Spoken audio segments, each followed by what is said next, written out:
क्या ऐसी चीज़ें हैं कि जो जिन फैक्टर्स को हम मिनिमाइज़ करके एंग्जाइटी को, स्ट्रेस को, डिप्रेशन को कम कर सकते हैं without any kind of medication?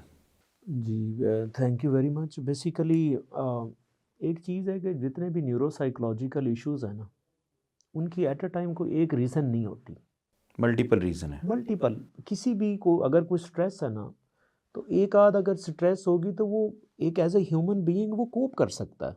वो कोप कर भी रहा होता है, उसे समटाइम उसको इग्नोर कर देता है। But when you have a multiple type of stressors, तो फिर आपकी वो बस में नहीं रहता। तो सबसे पहली बात तो ये है कि आपने स्ट्रेसर्स को आइडेंटिफाई करना है कॉन्शियसली हम्म। कि आपका स्ट्रेसर है क्या। आपने टेक्निकली उसको मैनेज करना है। आप एक एक करके मैनेज करें। For example at a time जिस तरह आपने कोरोना में अगर आप देखें तो लोगों के जो फाइनेंशियल इश्यूज हैं वो ज़्यादा थे। लोगों के लॉसेस हुए, इकोनॉमिकली लोग जो है बिजनेस कोलैप्स हो वो गए, बिजनेस कई कोलैप्स हो गए। प्रॉब्लम्स आए। तो जो मैंने देखा है कि जो फाइनेंशियल लॉस होता है ये अच्छा खासा स्ट्रेसर होता है, बहुत ज़्यादा। बहुत ज़्यादा। हम्म।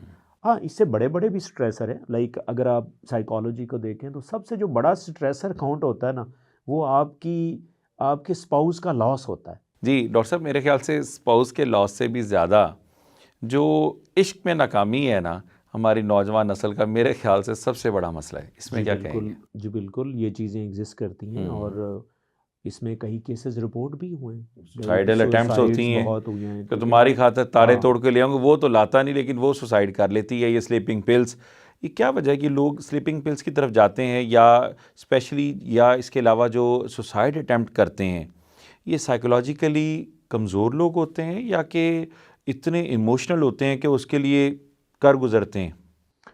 देखिए ये अगेन वही बात है कि इसका कोई एक फैक्टर नहीं होता।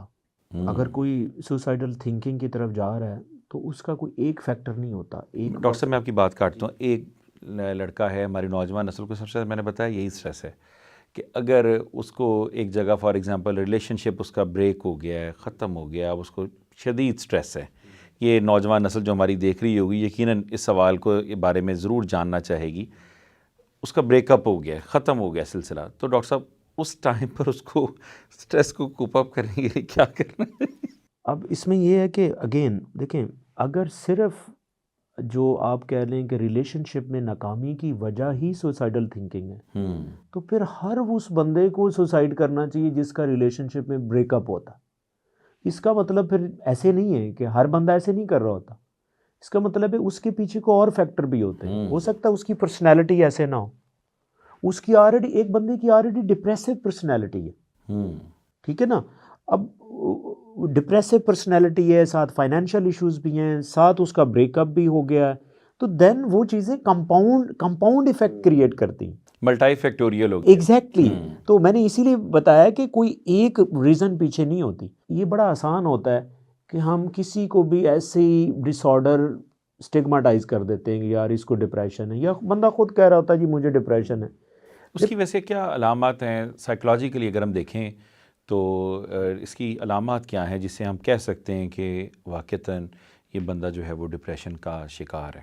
हाँ, उसमें बहुत ज़्यादा अलामात भी हैं और उसका टाइम ड्यूरेशन भी है कि अगर आप मोर देन 6 मंथ्स अगर आप इस कंडीशन में हैं कि आपको कोई दिल नहीं करता काम करने को, आप बिल्कुल ही स्टक होके रह रहे हैं, आपका सेडेंटरी लाइफ़स्टाइल हो गया है, आपको ज़िंदगी अच्छी नहीं लग रही, हम्म। या आपको मरने का ऐसे दिल करता है, सुसाइडल थिंकिंग हो सकती हैं।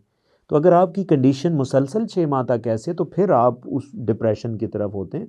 अदरवाइज़ बहुत से लोग इवन सैडनेस को डिप्रेशन कह रहे होते हैं।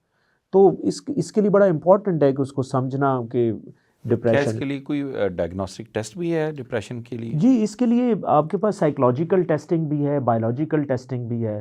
तो लाइक साइकोलॉजिस्ट जो हैं उनके पास एक सर्टेन क्वेश्चनियर्स होते हैं, उससे वो असेस कर लेते हैं।